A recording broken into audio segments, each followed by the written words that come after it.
क्या आपको लगता है कि इलेक्ट्रोस्टैटिक एक इम्पॉर्टेंट टॉपिक है और इलेक्ट्रोस्टैटिक में आप क्लास 12th के बोर्ड एग्जाम में अच्छा मार्क्स उठा सकते हैं। तो इलेक्ट्रोस्टैटिक में अच्छा मार्क्स उठाने के लिए आज का ये वीडियो देखना बहुत ही इंपॉर्टेंट है आप सबके लिए, क्योंकि आज हम एक बहुत ही इंपॉर्टेंट टॉपिक डिस्कस करेंगे जिसमें बहुत बार क्वेश्चन पूछा जा चुका है। तो आप इस वीडियो को अंत तक देखिए। आज का टॉपिक है motion of a charge particle in a uniform electric field. Hi दोस्तों, मैं हूं आपका दोस्त टीसी और आप सबका फिर से स्वागत है आपके अपने YouTube चैनल फिजिक्स दा में। तो चलिए आज की वीडियो को स्टार्ट करते हैं और वीडियो को स्किप करके नहीं देखना है, वरना आप 12th बोर्ड में फुल मार्क्स स्कोर नहीं कर पाएंगे, ये तो निश्चित है। तो इस वीडियो को आराम से देखें, कॉपी और पेन लेके बैठ के देखें, जो मैं डेरिवेशन कर रहा हूं उसको ध्यान से देखें, कॉन्सेप्ट को अच्छे से अंडरस्टैंड करें। तो चलिए ज्यादा इधर उधर की बातें नहीं करते हुए क्लास को स्टार्ट करते हैं। आज का टॉपिक है motion of charge particle in a uniform electric field.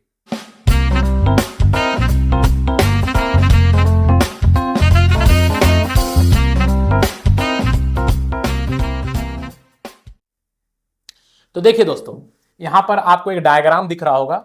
दो प्लेट है, ऊपर का प्लेट है, एक नीचे का प्लेट है। और ऊपर वाले प्लेट में पॉजिटिव चार्ज है, नीचे वाले प्लेट में नेगेटिव चार्ज है। जब भी पॉजिटिव और नेगेटिव चार्ज एक फाइनाइट डिस्टेंस से सेपरेट हो जाता है तो वहां पर इलेक्ट्रिक फील्ड हो जाता है। इलेक्ट्रिक फील्ड लाइंस जो होता है वो पॉजिटिव चार्ज से ऑरिजिनेट करता है और नेगेटिव चार्ज में टर्मिनेट करता है। तो इस रीजन में आप देख सकते हैं इस तरह से इलेक्ट्रिक फील्ड लाइंस बना हुआ है, मतलब इलेक्ट्रिक फील्ड का एक रीजन है। ठीक है, बात समझ में आया। यहाँ पे आप एक और लाइन बना के इसको दिखा सकते हैं, है ना। यहाँ पे एक और लाइन बना लीजिए इस तरह से। तो ये हो गया 6 चार्जेस था, तो 6 लाइन यहाँ पे रिप्रेजेंट करता है। तो ये एक यूनिफॉर्म इलेक्ट्रिक फील्ड रीजन यहाँ पे दिख रहा होगा। क्लियर। अब इस इलेक्ट्रिक फील्ड रीजन में हम लोगों ने एक पॉइंट चार्ज को प्रोजेक्ट कर दिया, मतलब एक पॉइंट चार्ज को सीधा फेंका। तो जब फेंका तो इस पॉइंट चार्ज के अंदर अपना एक वेलोसिटी होगा। तो इनिशियल वेलोसिटी हम लोग ले लेते हैं u। इनिशियल वेलोसिटी कितना ले लिए, इनिशियल वेलोसिटी इक्वल्स टू हो गया u, मतलब u वेलोसिटी से इस पॉइंट चार्ज को हम लोगों ने हॉरिजॉन्टली प्रोजेक्ट कर दिया इस यूनिफॉर्म इलेक्ट्रिक फील्ड रीजन में। अब ये पॉइंट चार्ज किधर मूव करेगा, क्या सीधा मूव कर जाएगा, या पॉजिटिव प्लेट की तरफ ऊपर डेविएट करेगा, या नेगेटिव प्लेट की तरफ नीचे डेविएट करेगा, ये कैसे पता चलेगा। तो इसके लिए उस जो पॉइंट चार्ज जिसको हम लोगों ने प्रोजेक्ट किया, उस चार्ज का आपको नेचर जानना पड़ेगा दोस्तों।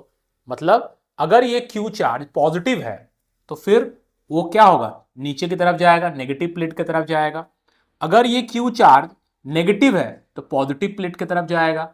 और अगर ये क्यू चार्ज न्यूट्रल है तब बिना डेविएट किए हुए सीधा निकल जाएगा। क्लियर। तो चलिए हम लोग एज्यूम कर लेते हैं कि ये एक नेगेटिव चार्ज है। तो फिर क्या होगा, अगर ये एक नेगेटिव चार्ज है तो ये इस तरह से आगे बढ़ेगा और धीरे धीरे वो इधर डेविएट कर लेगा। करेक्ट। तो इस तरह से वो डेविएट करेगा, ऊपर की तरफ जाएगा। तो हम लोग इसको ऐसे दिखाते हैं, और बेटर तरीका से कैसे रिप्रेजेंट करेंगे, एक हम लोग लाइन मान लिए, रेफरेंस लाइन सीधा। अगर वो जाना चाहिए था सीधा अगर उस न्यूट्रल रहता तो, लेकिन वो सीधा नहीं जा रहा है तो वो इस तरह से यहां से ऐसे डेविएट करके ऐसे मूव करेगा। राइट, यहां तक समझ में आया। अब देखिए क्यों डेविएट करेगा, क्योंकि उसको हम लोग नेगेटिव चार्ज कंसिडर कर रहे हैं, तो पॉजिटिव चार्ज प्लेट की तरफ वो मूव करेगा। अब यहां से इस पॉइंट से इसका डिस्टेंस मान लिए, this is suppose x, this distance is x। ठीक है दोस्तों, ये x ले लिए, और ये जो डेविएशन हुआ ये हो गया y, दिस इज y। ठीक है। तो अगर हम लोग यहां पे कंसिडर करें motion along x axis, motion along x axis, motion along x axis, तो क्या होगा। देखिए हम लोग जानते हैं s इज इक्वल्स टू क्या होता है दोस्तों, ut plus half a t square होता है। s is equal to u t plus half a t square होता है। ये इक्वेशन हम लोग पढ़ चुके हैं, इक्वेशन ऑफ मोशन में। यहां पर motion along x axis consider कर रहे हैं, तो हम लोग को लेना पड़ेगा डिस्प्लेसमेंट हो गया x equal to initial velocity along x axis t plus half acceleration along x axis into t का स्क्वायर। नाउ इसको जो इनिशियल वेलोसिटी दिया गया था दोस्तों इस चार्ज पार्टिकल को, वो इनिशियल वेलोसिटी था u, और वो इनिशियल वेलोसिटी किस एक्सिस पे दिया गया था? वो इनिशियल वेलोसिटी, इसका इनिशियल मोशन किस एक्सिस पे था? x एक्सिस पे था। तो इनिशियल वेलोसिटी u जो है that is the initial velocity along x axis. So हमारा इक्वेशन बन जाएगा x is equal to u t only. अब ये हाफ एक्स टी स्क्वायर का क्या हो गया? तो एक्सेलरेशन अलोंग एक्स एक्सिस यहां पे 0 होगा। अब एक्सेलरेशन अलोंग एक्स एक्सिस 0 क्यों होगा? क्योंकि इलेक्ट्रिक फील्ड जो है, ये इलेक्ट्रिक फील्ड वाई एक्सिस में एग्जिस्ट कर रहा है ना, वर्टिकली एग्जिस्ट कर रहा है। तो इलेक्ट्रिक फील्ड जो फोर्स लगाएगा उस फोर्स के कारण जो एक्सेलरेशन होगा वो वाई एक्सिस पे होगा ना, एक्स एक्सिस पे नहीं होगा। तो एक्स एक्सिस पे आपने इनिशियली जो एक बार फोर्स लगा दिया इसको हॉरिजॉन्टली प्रोजेक्ट करने के लिए, उसके बाद कोई फोर्स नहीं लग रहा है, दैट मींस एक्स एक्सिस पर एक्सेलरेशन 0 है। क्लियर? सो हमारा इक्वेशन हो गया x is equal to u t. Consider this, इसको मान लिए हम लोग इक्वेशन नंबर 1। ठीक है, अब हम लोग आते हैं मोशन अलोंग y एक्सिस पे। मोशन अलोंग y एक्सिस पे, ठीक है, y एक्सिस में भी कौन सा इक्वेशन यूज करेंगे? सेम इक्वेशन यूज करेंगे जो हम लोगों ने x एक्सिस के मोशन को कंसिडर करते समय यूज किया, मतलब s is equal to u t plus half a t square. यहां हो जाएगा y is equals to u y t plus half a y T square. Correct? अब यू वाई का मतलब क्या है? Initial velocity along y axis. तो y axis में तो इनिशियली कोई मोशन नहीं था ना, इस चार्ज पार्टिकल का जो मोशन था किस एक्सिस में था? इनिशियली हम लोगों ने इस चार्ज पार्टिकल को किधर प्रोजेक्ट किया? x एक्सिस पे प्रोजेक्ट किया था, x एक्सिस की तरफ फेंका था। लेकिन क्योंकि ऊपर वाला प्लेट पॉजिटिवली चार्ज है तो वो चार्ज पार्टिकल धीरे धीरे ऊपर मूव करने लगा, मतलब उसमें एक एक्सेलरेशन आया along y axis. But initially velocity along y axis कितना था? 0 था। So initial velocity along y axis is 0। सो यहां पे इक्वेशन हो जाएगा y इज इक्वल टू, ये वाला टर्म 0 हो जाएगा because initial velocity along y axis 0। So it becomes only half a y and t square. Now a y that is in acceleration along y axis कैसे consider करेंगे? तो y axis में एक uniform electric field exist करता है जिसका magnitude मान लिए E है। क्योंकि इलेक्ट्रिक फील्ड यूनिफॉर्म है so magnitude will remain constant at every point, so uniform electric field E। सो हम लोग जानते हैं कि इलेक्ट्रिक फील्ड के कारण जो फोर्स लगता है that is F is equals to क्या होता है? Q इंटू E होता है, चार्ज इंटू इलेक्ट्रिक फील्ड का स्ट्रेंथ या इलेक्ट्रिक फील्ड का इंटेंसिटी का magnitude. Now F can be expressed as F is equals to ma, so this is MAY because ये जो इलेक्ट्रिक फील्ड है ये भी वर्टिकल एक्सिस या y एक्सिस में एग्जिस्ट कर रहा है। सो इसका फोर्स जो होगा वो y एक्सिस में लगेगा, मतलब एक्सेलरेशन भी y एक्सिस के अलोंग होगा।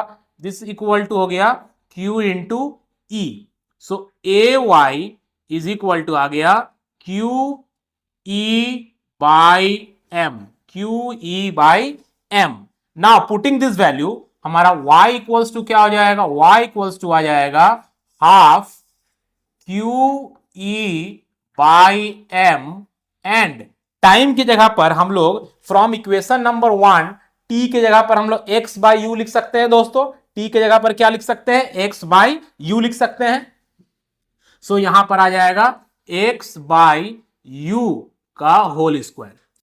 सो y इक्वल्स टू हमारा हो गया QE x square by 2my square. आप यहां देख सकते हैं कि दो जो वेरिएबल्स है हमारा y और x और y, उनके बीच में रिलेशन क्या है? y प्रोपोर्शनल टू x का स्क्वायर आ रहा है। आप बता सकते हैं कि y प्रोपोर्शनल टू x का स्क्वायर अगर होगा तो पाथ ऑफ एनी पार्टिकल कैसा होगा? उसको हम लोग किस तरह का पाथ बोलेंगे? y प्रोपोर्शनल टू अगर x स्क्वायर आता है दैट इज पैराबोलिक पाथ। ये किसका पाथ कैसा होगा किसी भी चीज का? पैराबोलिक पाथ होगा। कैसा पाथ होगा? The path will be parabolic path, parabolic हो जाएगा। ठीक है, अगर y प्रोपोर्शनल टू x आता तो स्ट्रेट लाइन हो जाता, सो पैराबोलिक पाथ होगा। यहां पर एक और बहुत इंपॉर्टेंट चीज आपको ध्यान में रखना है कि मान लीजिए 3 चार्ज पार्टिकल या 2 चार्ज पार्टिकल को इस यूनिफॉर्म इलेक्ट्रिक फील्ड में अगर प्रोजेक्ट किया गया विथ सेम वेलोसिटी, तो हम लोग बता सकते हैं कि किसका स्पेसिफिक चार्ज ज्यादा होगा। स्पेसिफिक चार्ज का मतलब क्या होता है दोस्तों? स्पेसिफिक चार्ज का मतलब होता है चार्ज बाय मास का रेशियो। स्पेसिफिक चार्ज का मतलब होता है चार्ज बाय मास का रेशियो। अब मान लीजिए 3 चार्ज पार्टिकल है, सेम इलेक्ट्रिक फील्ड में अगर प्रोजेक्ट किया गया विथ सेम इनिशियल वेलोसिटी, तो आप देख सकते हैं यहां पर y जो हमारा आया that is proportional to q by m।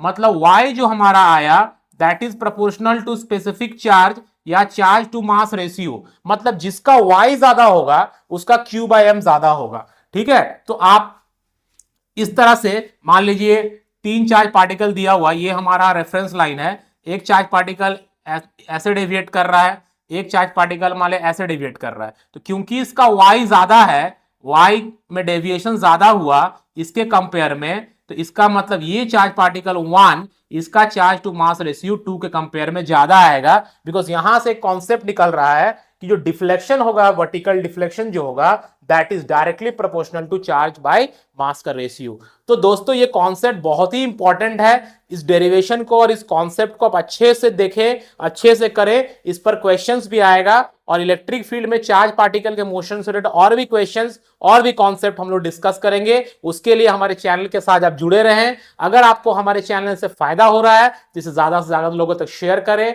और लाइक करें हमारे वीडियोस को। और अगर अभी तक सब्सक्राइब नहीं किया तो प्लीज सब्सक्राइब करें। मिलते हैं नेक्स्ट वीडियो में। Thank you.